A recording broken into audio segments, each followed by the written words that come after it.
Hi. So I wanted to talk about summertime and why I hate it. The biggest issue is quite obviously the heat. For me personally, I have a lot of trouble handling high temperatures, and what I consider high temperature is anything over 20 Celsius. I'm not sure what that is in Fahrenheit, so you'll have to Google it.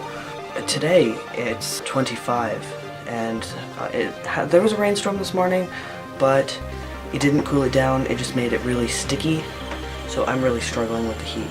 And with being transgender, that means binders.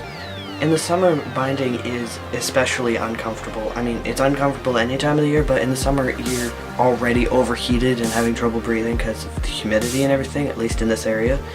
So adding a binder to the mix, that's absolute torture. So I usually just try to avoid binding, where I'll wear oversized shirts or shirts that have screen printing on the front so it's less thin, and then or I just don't go out.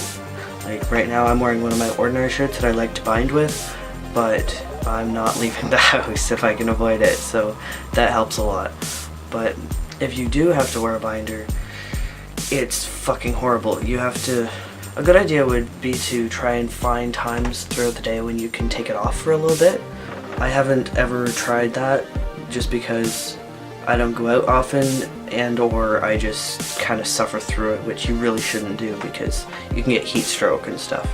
Another thing is, during the summer you really get reminded a lot of the things you can't do because you're trans. Like if you're pre-chest surgery, like I am, like I haven't had chest surgery yet, you can't exactly go swimming unless you want to wear your binder and a t-shirt in the water, which it kind of sucks. I mean, it's doable, but it kind of sucks.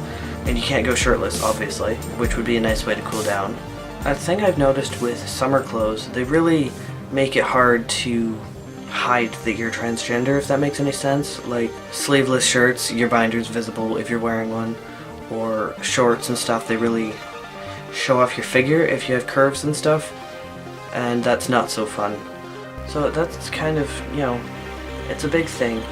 I have always hated summer just because I'm one of those people who can't stand the sun and I don't like the heat and all that, but those are some of the issues associated with being transgender in the summer. Always, like if you're binding, make sure you have a lot of water and you take breaks. Like you take it off for an hour or so if you can. And also, you know how the Underworks ones, they're like spandex and they go all the way down?